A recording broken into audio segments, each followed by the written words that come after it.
Bună și bine ați revenit la Ariana Garjuna. Începem până la 5:25. Deci, avem 7 opțiuni despre cauză-efect care în principiu sunt separate, în esență separate. Iată opțiunea 5. Rezultatul declanșat are o natură de sine sau este lipsit de astfel de natură? Deci acum, fiți atenți că schimbă sensul lipsei de esență. Înainte, absența era absența rezultatului, dar acum este rezultatul care are o absență de natură proprie, deci un sens diferit.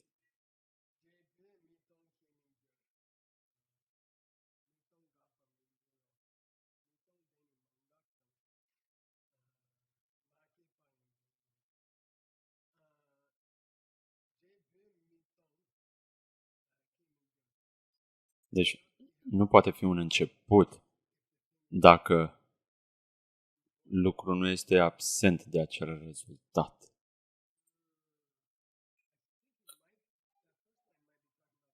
Cred că prima linie ar putea avea sensul de vechiul sens de absență, de lipsă, de absență. Apropo,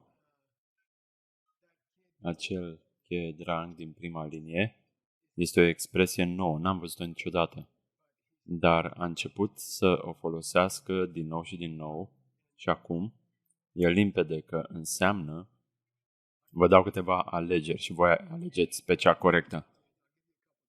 Vă dau câteva alegeri și voi să-mi spuneți care e cea corectă. Deci asta era linia stricată greșită din acea inscripționare. Că inscripționarea zicea același lucru pentru opțiunile 4-5. Deci una din ele trebuia să fie greșită și aceasta. Și ce ar fi trebuit să scrie cu adevărat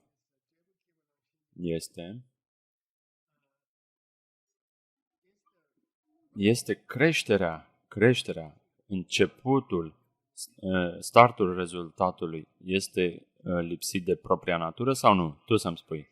Deci nu zice că cauza e lipsită de are vacuitate sau rezultatul are vacuitate sau nu, ci zice de creșterea rezultatului că e lipsită de natură proprie. Deci, este creșterea rezultatului lipsită de natură proprie de sine sau nu? Hai să considerăm un rezultat care nu a fost lipsit de proprie natură. Deci nu e absent de proprie natură. În cazul unui rezultat care nu este lipsit, absent de proprie natură, el nu poate începe pentru că nu e interdependent. Nu ar arăta interdependență. Deci, el a folosit-o ca pe un motiv într-un argument, dar este un principiu profund despre care el vorbește. Care e acela? Dacă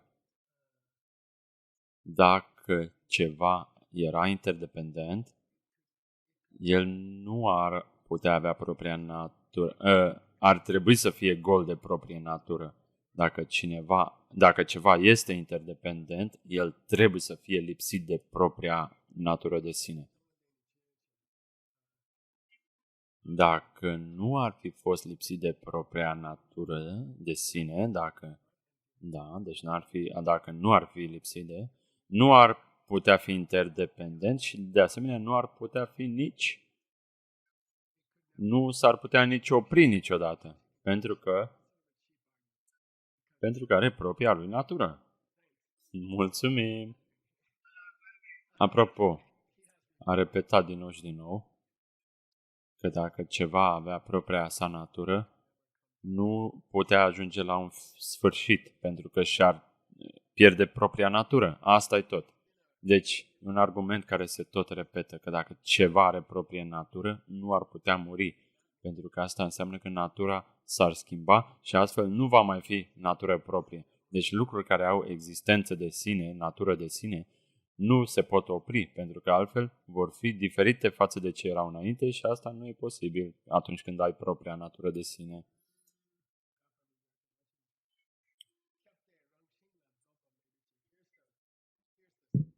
Iată și punctul cheie, argumentul cheie. Dacă ceva este natură proprie de sine, are natură proprie de sine, acea natură nu poate fi modificată. Nu poate fi transformată sau încetată, oprită. Nu poate fi schimbat sau oprit sau terminat. Dacă ar fi o natură de sine proprie, inerentă, nu poate fi stopat, pentru că acel lucru nu va mai fi ceea ce era înainte prin natura lui de sine. Deci, nu poți să tai cancerul dintr-un pacient fără să omori pacientul. A? Cam așa e.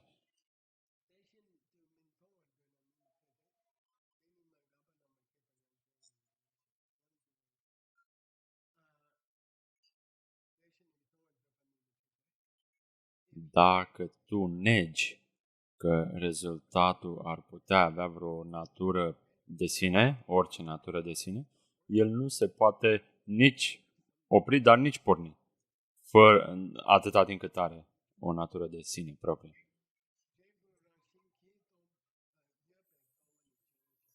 Hai să luăm faptul că rezultatul nu există prin nicio natură de sine proprie.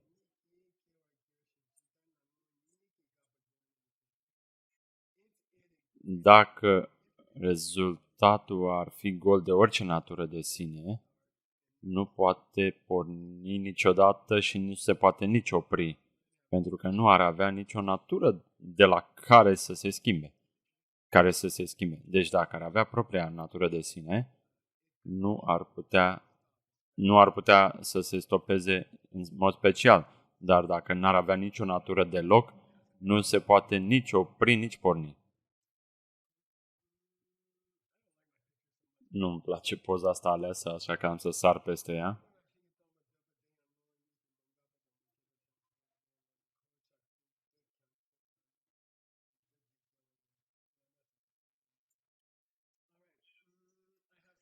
Am și niște cuvinte în sanscrită, ca să luăm o pauză, să ne distrăm. Mă distrez de multe ori cu sanscrita. Iată niște cuvinte care se aplică foarte mult către secțiunea următoare. Ectava, sanscrita nu are V, e UA, ectua, e UA, așa se citește. Da, eketva înseamnă unul și același. Chictucur înseamnă că cauza și efectul au devenit una și aceeași. Eka înseamnă unu.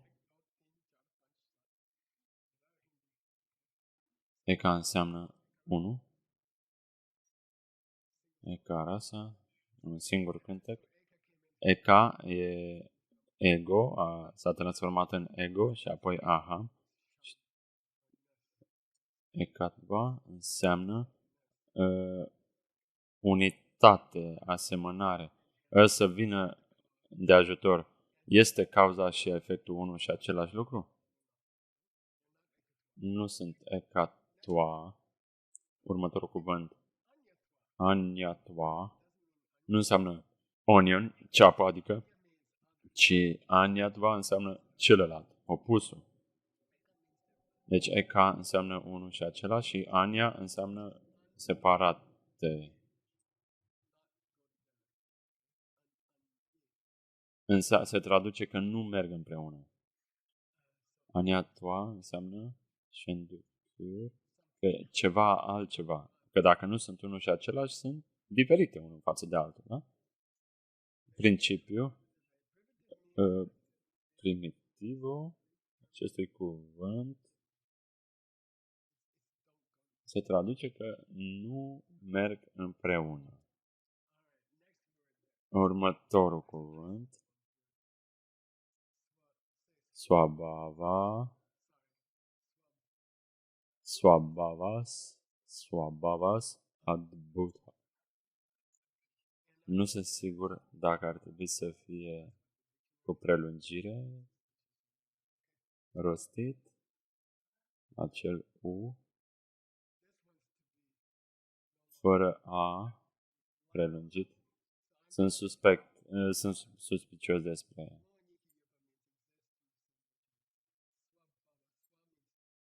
Deci, are rădăcina de la SU, suicid,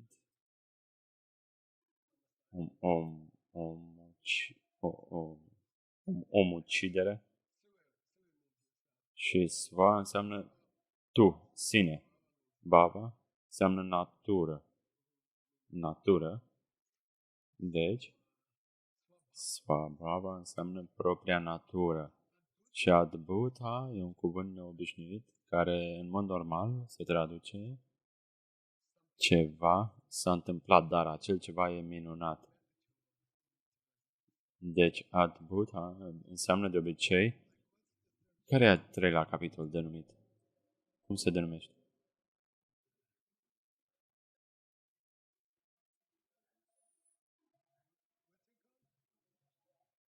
Vibhuti. O întâmplare uimitoare, presupunem. Dar bhuti, de multe ori înseamnă că ceva s-a întâmplat, ceva măreț.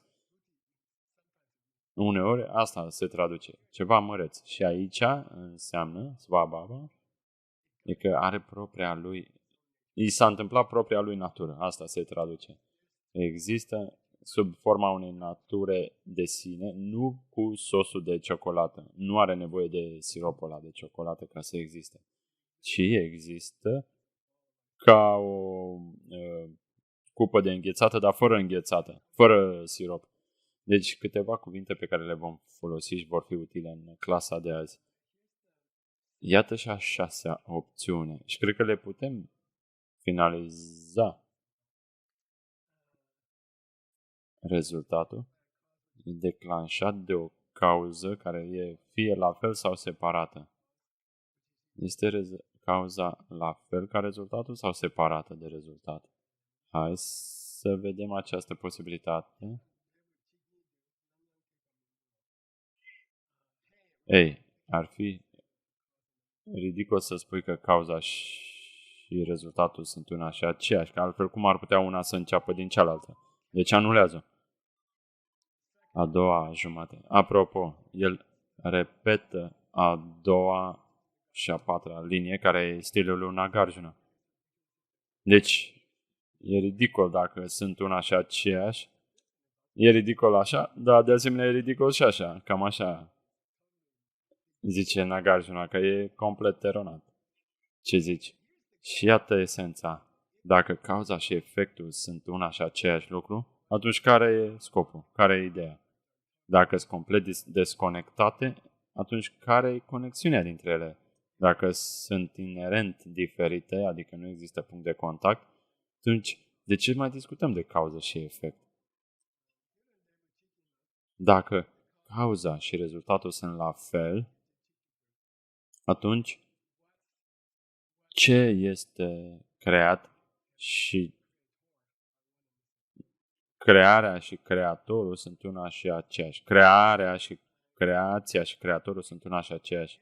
Dacă cauza și efectul sunt esențial diferite, desconectate și diferit, în sensul ăsta diferit, atunci lucrurile care sunt cauze particulare, cauzele cele mai plauzibile nu vor genera rezultatele necesare. Adică vei putea regla economia doar ridicând un pix în aer, nu? Dacă nu ar fi conectate deloc. Și iată și comentariul lui. Dacă cauza existentă prin sine cauzează un rezultat,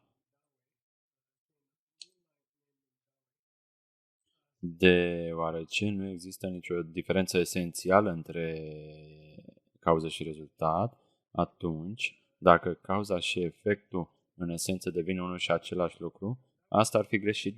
De ce?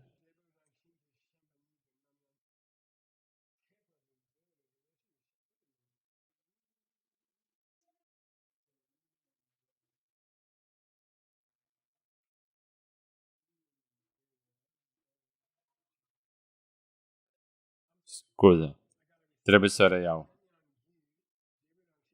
Dacă cauza cauzează consecința, existente prin sine, ele nu ar putea fi niciodată altceva decât două lucruri separate. Decât două lucruri. Și asta înseamnă că nu pot fi unul și același lucru. Astfel că e incorect să zici că în esență sunt diferite. Dacă cauza și rezultatul sunt unul și același lucru prin natura lor, de asemenea e o greșeală pentru că toate lucrurile create de cauză și cauza creându-le, deci creația și creatorul, ar fi unul și aceleași lucruri. Și m-am gândit că asta ar fi o poză bună. Mama s-ar săruta pe ea însăși. Dacă creatorul și creația sunt unul și același, asta e o poză care reprezintă mama care se sărută pe ea însăși.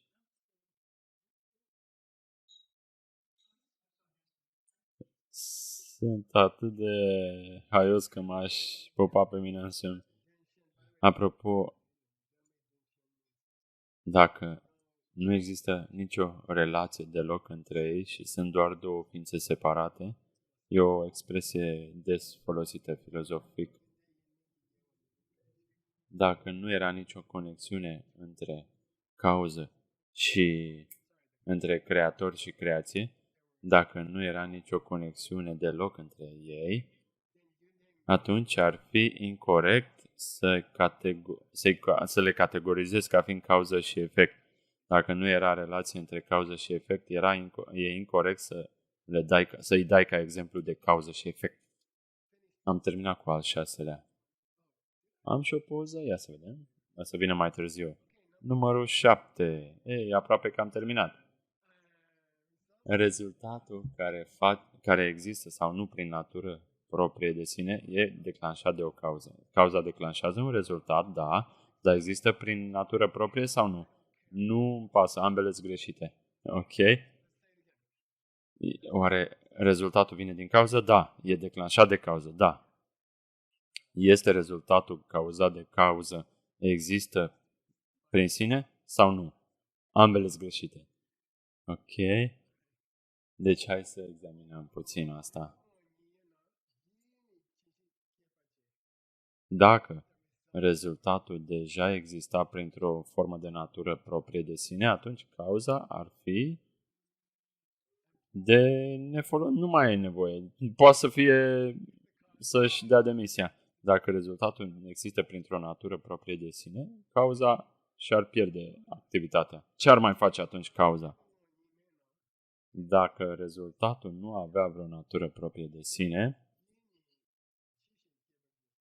atunci ce ar mai fi ca cauza să creeze? Dacă rezultatul n-ar avea nicio natură deloc de sine, atunci ce mai trebuie să facă cauza? Ce ar trebui să facă cauza? Deci dacă n-ar exista deloc, pentru că n-are natură, n-are identitate, n-are existență, fur de identitate în locul șomajului. Și iată comentariul. Dacă spui că cauzele creează rezultate, hai să spun o întrebare. Da, care e întrebarea?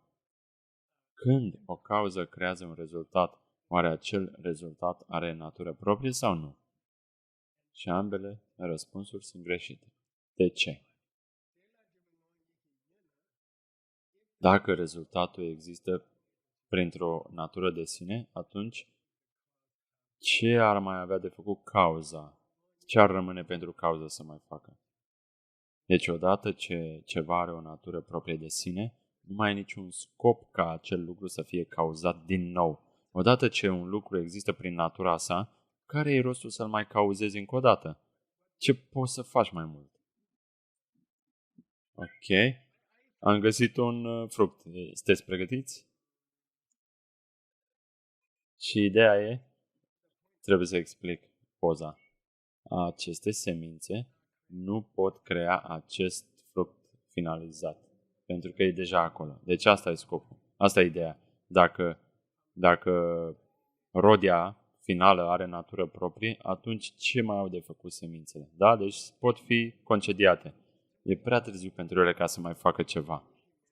Și dacă rezultatul nu are natură proprie de sine, atunci cum ar putea orice să-l declanșeze? Deci dacă rezultatul, cum poate altceva să declanșeze un lucru care nu are identitate de sine? Pentru că, conform cu tine, cine e acel tine? Conform cu tine, să ai lipsă de sine și să fii inexistent e unul și același lucru. Asta crezi. Zic din nou, a nu avea natură proprie și a nu exista deloc sunt unul și același lucru.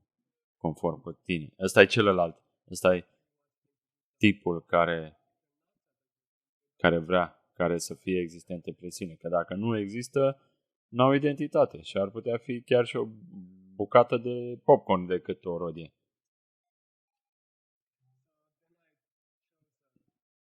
Nu știu dacă e o poză bună, eram disperat. Încercam să găsesc un caz în care semințele nu mai au treabă de făcut, nu mai au ce face. Dacă rezultatul nu ar avea nicio natură de sine, atunci semințele nu ar putea crea un rezultat, pentru că rezultatul fără natură de sine nu ar avea deloc identitate, ar fi inexistent. Semințele astea nu vor crea un rezultat. Nu sunt viabile. Ok. Într-o zi, oamenii o să se uită printre toate pozele și o să zică asta a fost bună. Ok. Și acum ajungem la secțiunea 2. Sunt vreo 1000 de secțiuni 2 și ce am făcut la notițe, am identificat mereu secțiunea 2. Trebuie să reiei toate secțiunile 2 și le fac în fiecare caz, că vreau să știu despre ce vorbesc și îmi ia timp. El nu zice, din păcate, care e secțiunea 2. Zice de capitol, dar nu zice numele capitolului. E foarte tipic pentru stilul tibetan. Poate că vreau ca tu să o iei înapoi să revizuiești. Și așa că aici noi am negat să dovedim că nu e adevărat că cauza izolată de la colecția de cauze și condiții care... Hai să luăm o cauză o singulară, da? Prin sine. Să negăm că ea poate are vreo natură proprie de sine. Orice natură proprie de sine specifică. Deci izolăm o cauză de sine și nu vorbim de contextul cauzelor și condițiilor care generează un rezultat. Iată și textul. Dacă cauza nu declanșează nimic, atunci cum poți să denumești cauză? Dacă nu poți să denumești ceva ca fiind cauză, atunci al cărui rezultat va fi? Care este rezultatul căreia aparține aceste cauze? Deci dacă ceva nu declanșează altceva, nu poți să o denumești ca fiind cauză. Dacă nu poți să o denumești ca fiind cauză, atunci a cui va fi rezultatul? Cui aparține rezultatul dacă nu există o cauză?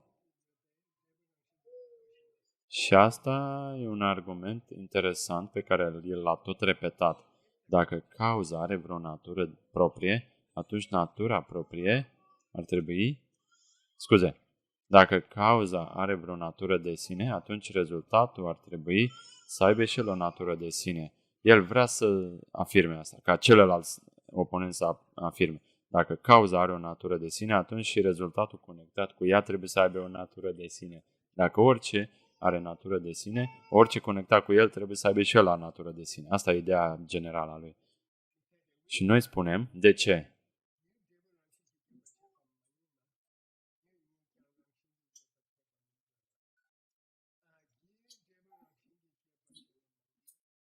Dacă cauza nu a creat rezultatul printr-o natură de sine, atunci el zice că dacă rezultatul are o natură de sine, și cauza trebuie să are o natură de sine. Dacă cauza are natură, și rezultatul trebuie să aibă natură. Și noi zicem că nu e corect, pentru că dacă cauza nu este creată de un rezultat ce are natură de sine, atunci, dacă cauza nu a creat lucruri printr-o natură de sine, atunci cauza nu poate avea o natură a sa de sine.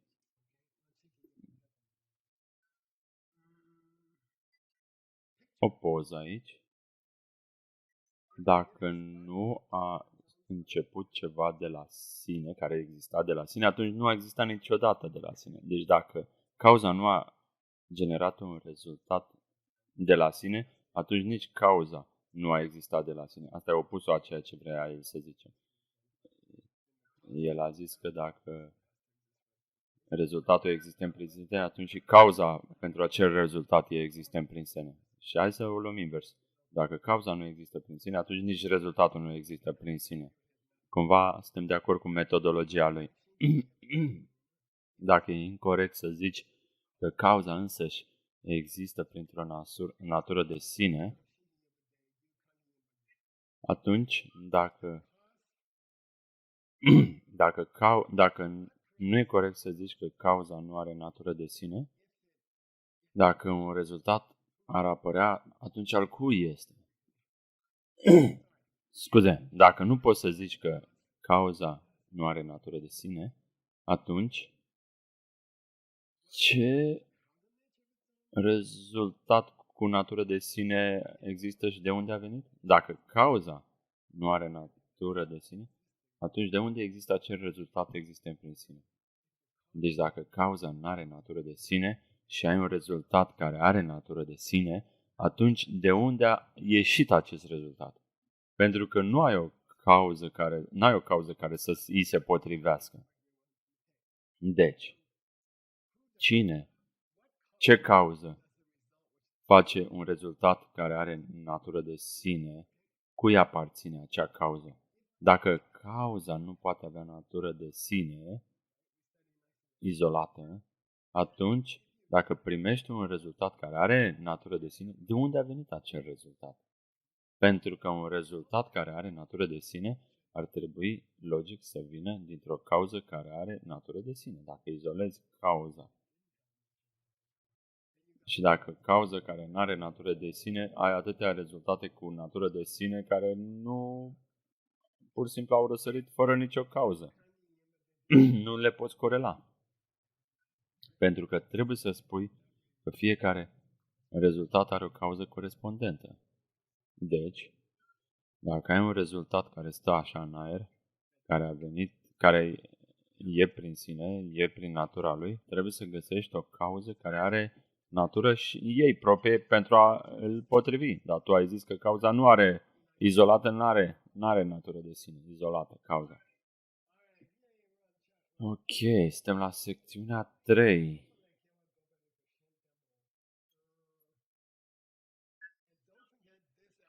Nu uita că acest cuprins e pus de Johnny Lama.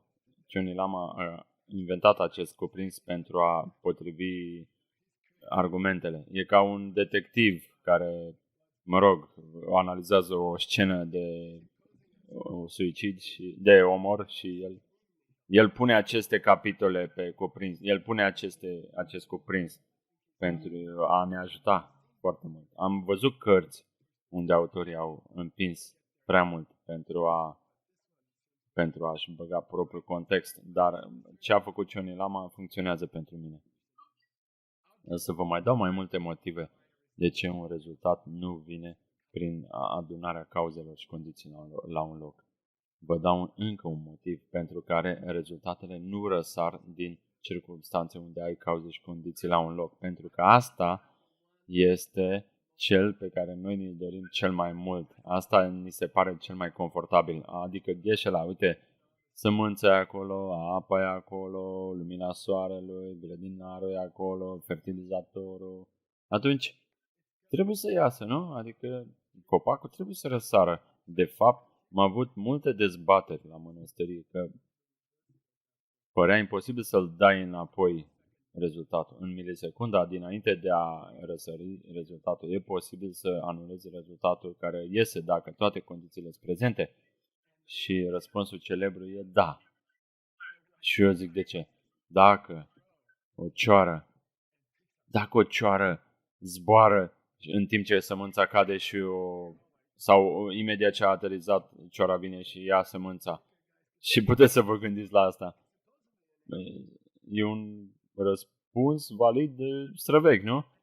Poți să spui că cauzele și condițiile nu sunt acolo, pentru că condiția ca sămânța să stea în noroi acolo, în pământ, nu mai era acolo. Eu așa zice. Da, mă rog, e un argument celebru. Ori de ori auzi, te uiți așa, da. Hai să discutăm despre alte motive pentru care rezultatele nu răsar pur și simplu, cum am zis, din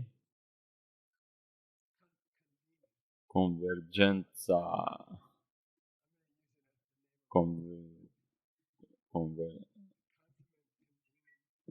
convergența.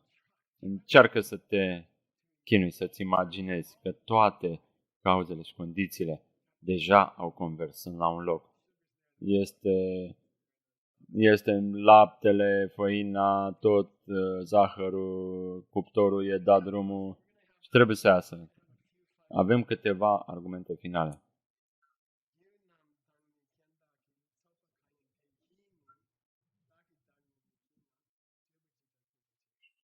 Dacă asamblezi toate cauzele și condițiile necesare și nu s-ar putea produce pe sine.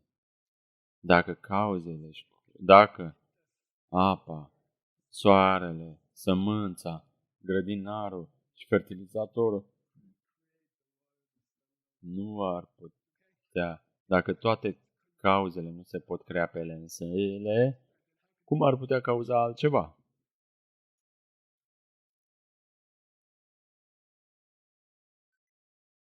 Cred că avem nevoie de un comentariu, da? Hai să repet.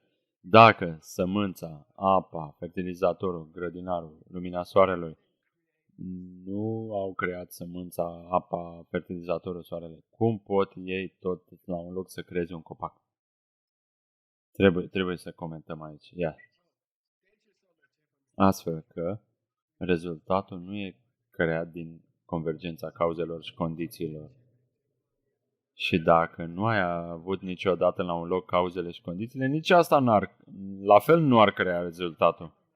Deci dacă nu există rezultat, atunci cum poți spune că toate condițiile s-au adunat la un loc? Este retroactiv. Poți fi cauză pentru că atunci poți avea rezultat.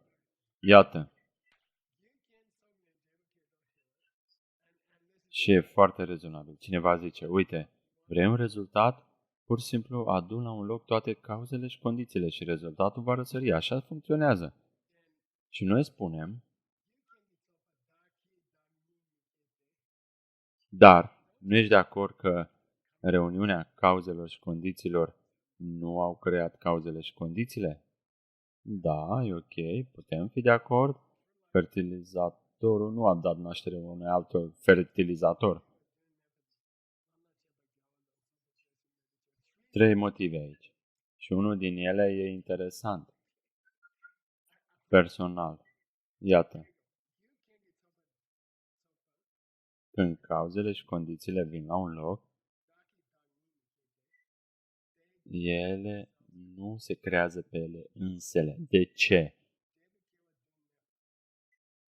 Dacă cauzele și condițiile s-ar putea aduna și ar crea cauze și condiții, atunci nu ar fi nevoie ca ele să creeze altceva, pe cum un rezultat.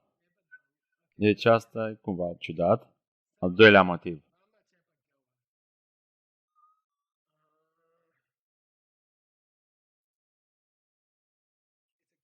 E o contradicție să zici că ceva s-a creat pe el însuși. Da, e ok. Nu poți să zici că sămânța s-a creat pe ea însăși. Decât dacă vorbești de continuumul seminței însăși. Da, îmi place ultima și vreau să vorbesc despre asta. Și acest cuvânt ze în tibetană, substanță,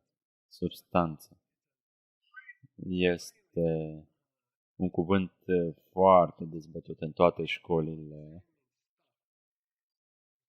Deci, el zice,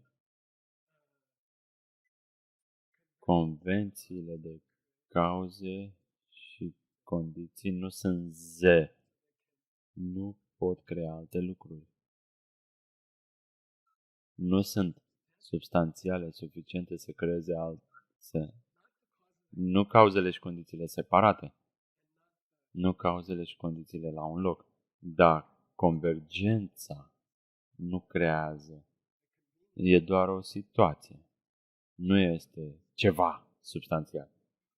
Deci, reuniunea, actul de a se reuni, nu e ceva substanțial. Și pentru că nu e ceva substanțial, nu produce ceva. Deci nu vreau să zic că reuniunea cauzelor și condițiilor a creat copacul. Nu vreau să zic așa. De ce? Pentru că reuniunea e un fel de idee. Nu e lucrurile adevărate, ci e ceva ce e acolo, simultan, în același timp. Ăsta nu e suficient de măreț să facă un copac. Cauzele și condițiile care sunt în același timp la un loc nu e ceva solid să creeze un copac de 2 tone. E doar o condiție. Îmi place asta, e interesant.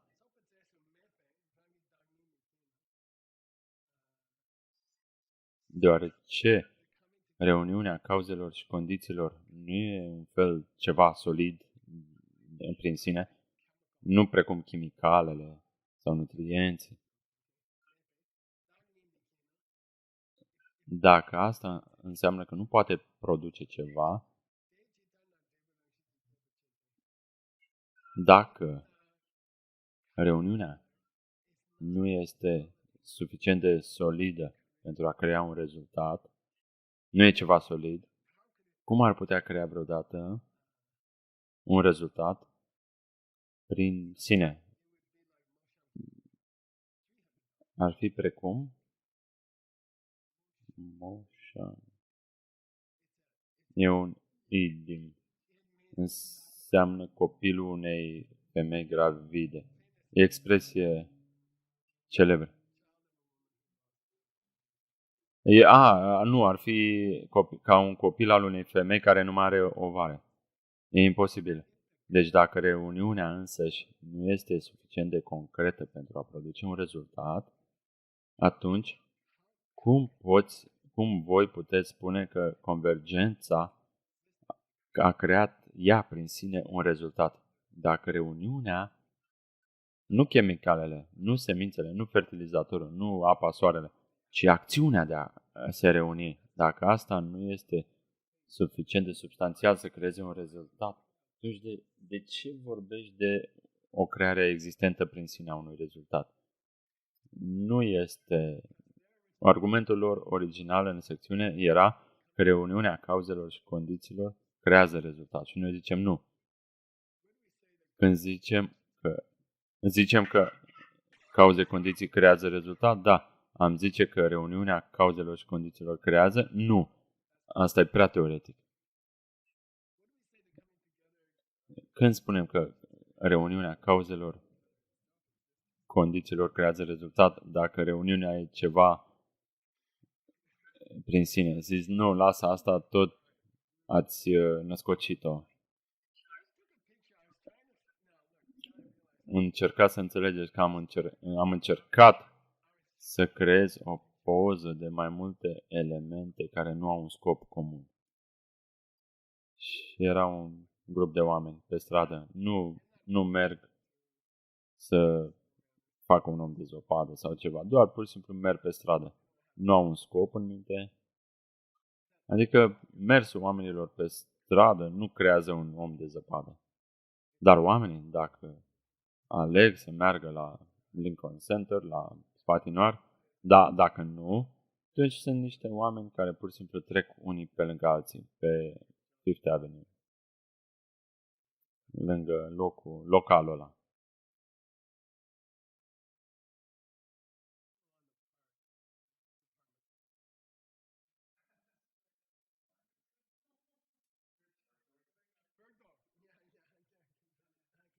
Nu o să discutăm despre asta. Sunt discret.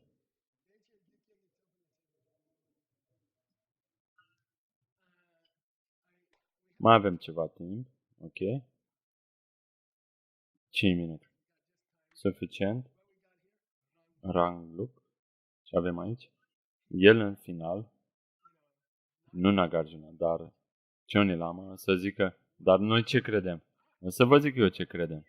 Ei, ar trebui să ne spui mai des ce credem noi. Uite, noi, în sistemul nostru, noi suntem de acord că atunci când cauzele și condițiile sunt la un loc, produc un rezultat. Noi putem spune asta în magia mică. E ok. Dar, ideea, conceptul de colecție a cauzelor și condițiilor este un concept artificial. Adică e ca o minciună, dar ce se traduce artificial aici. Reuniunea cauzelor și condițiilor e un concept artificial. Cauzele pot fi solide, condițiile pot fi solide, dar reuniunea e precum o opinie. Reuniunea lor. Acum, dacă vrei să o spui diferit, o să te cred. Cine e ăsta? Cine zicea? Cioni Lama. Dacă vrei să o zici așa, o să te cred.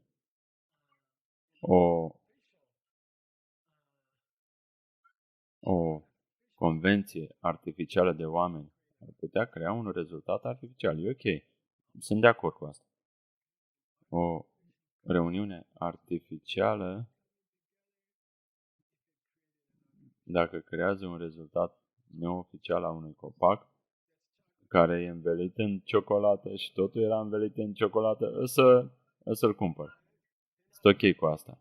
Dacă te referi la cauze artificiale, copaci artificiale, reuniuni artificiale, creează copaci artificiale. Ce vrei să zici cu artificial? Că vine de la mine.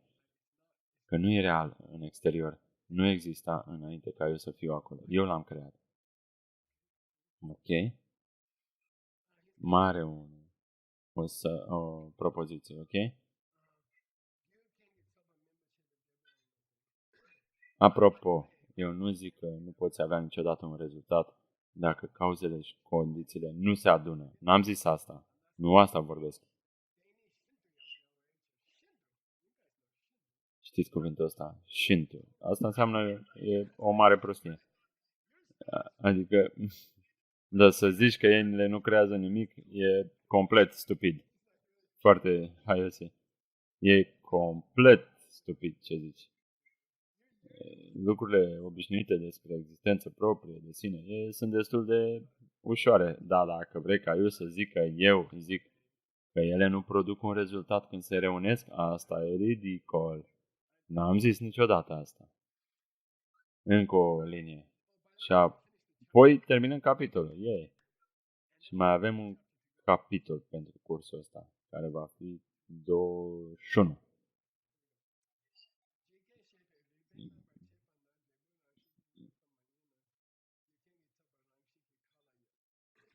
Dacă urmezi argumentele pe care le-am expus în acest capitol și dacă putem spune că rezultatul care iese nu e ceva ce ar putea exista prin sine însuși, atunci trebuie să afirmi, să crezi logic că reuniunea cauzelor și condițiilor nu a fost nici ceva ce exista prin sine.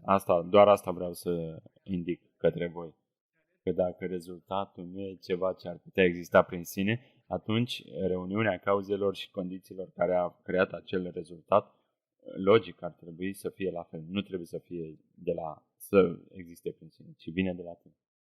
Fertilizatorul vine de la tine, apa vine de la tine, grădinarul care a venit vine și el de la tine și că soarele a luminat vine și el de la tine, dacă copacul vine de la tine. Înțelegeți? E simpatic. Pentru că toate ar trebui să fie la fel. Orice e adevărat pentru colecție, trebuie adevărat și pentru copac și pentru reuniunea condițiilor și cauzelor. Ne-am pregătit pentru capitolul 21, o investigație despre cum lucrurile apar și apoi se destramă. Apar și apoi mor sau apar și apoi se duc. Ok, ne vedem, țineți-vă bine, puneți-vă centurile.